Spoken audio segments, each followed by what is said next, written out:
Hello, beauties. Welcome back to the vlog. I hope everyone had a great holiday weekend. Today and this week, we're going to be talking about the importance of likability. There's a lot of feelings and thoughts about this in the business world, and I've personally received a lot of advice on how to be more likable, how to be more approachable. There is this belief that being likable contributes to our success. So today I wanted to share a few points that comes from a vlog, but you could Google or Bing or whatever search engine you like. There's a ton of different vlogs that will give you just about the same advice. And then this week I'm going to debunk some of this because I don't think that all of this is true in order to be successful. In fact, sometimes being unpopular is part of the job and part of leadership. And sometimes you have to make hard decisions and not everyone's going to be happy, and that's how it goes. But this worry about being likable and of having the right charisma and having these sorts of things is in particular troubling for me when talking to women entrepreneurs and women business people. And so we'll talk about that this week as well. But I'm going to go through this list on some of the things to be likable and share them with you, and then we'll break this down this week. So the number one, the most important, is that we smile big and genuinely. And you'll start to understand as I go through this list why I'm going to debunk it this week. But to smile and ask people how they're doing and do that. Now, for me, this has to be genuine. So smiling so that someone else feels good is something that's concerning for me, but really you want to smile. So number one, smile big, smile so people really know you mean it. Number two, look at people. Eye contact is a big principle of likability, but don't stare. And don't stare off into the distance either while they're talking. Really look them deep into the eyes so that they know. Number three, don't be moody. Mood swings are a no-go for likability, you guys and gals. Let's talk about this. We want to make sure that you are predictable and the same all the time, that you control your interactions with people so that they know what to expect from you. Don't be moody, not ever. Number four, work on yourself.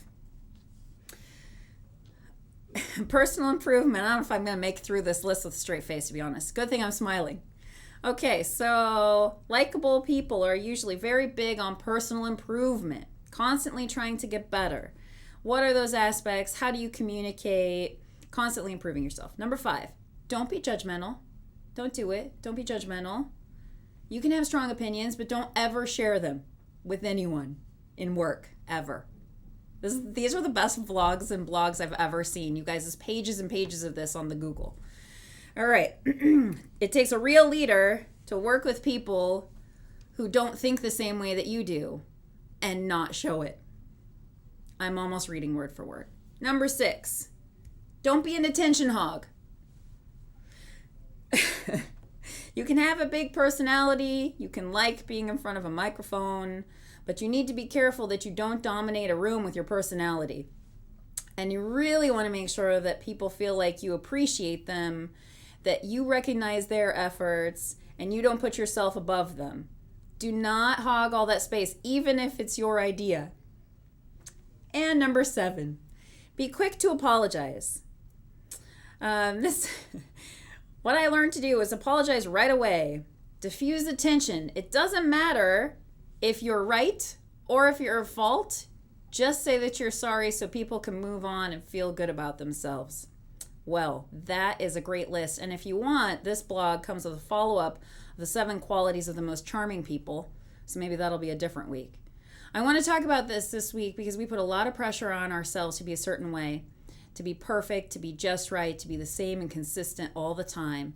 I have worked in many places where they say, leave your personal life at the door, don't bring it to work.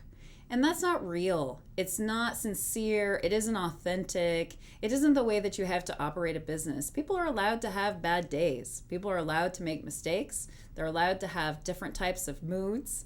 They're allowed to have their feelings. And they can still have a productive, fun work environment being themselves all the time. Anybody who's worked with me directly knows I am me all the time, no matter what. Good, bad, ugly, and uglier. And that's just how it is. But we're going to talk about this because I feel this pressure too to be likable, to have charisma, to stand and lead the room, to be even keeled and to be just right all the time. And it's very difficult to live up to that. So I want to talk to you about how we can address that for ourselves and some tools that I use to navigate those waters. I'll see you tomorrow.